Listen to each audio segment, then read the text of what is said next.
Interim President of CCC, Professor Welshman Ncube, was participating in yesterday's Independence Day celebrations. Welcome back to Zim News Live YTS, where we give you latest updates about what's transpiring in Zimbabwe. Before I go any further, don't forget to like, subscribe, and turn on the notification bell so that you don't miss any updates from our channel. Traditionally, the opposition party has shunned these events, claiming they are used by the ruling party for political reasons and don't represent the mood of millions of Zimbabweans. Since NACHAMISA resigned from CCC, instances of political recourse and state-sponsored attacks against the opposition have ceased.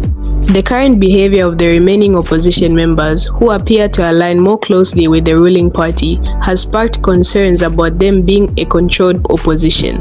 There are allegations that these members might have collaborated with state security to undermine CHAMISA, who continues to maintain considerable support among Zimbabweans.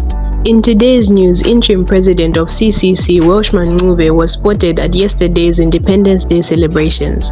Let us know what you think in the comment section down below, and don't forget to like, subscribe, and turn on the notification bell so that you don't miss any updates from our channel.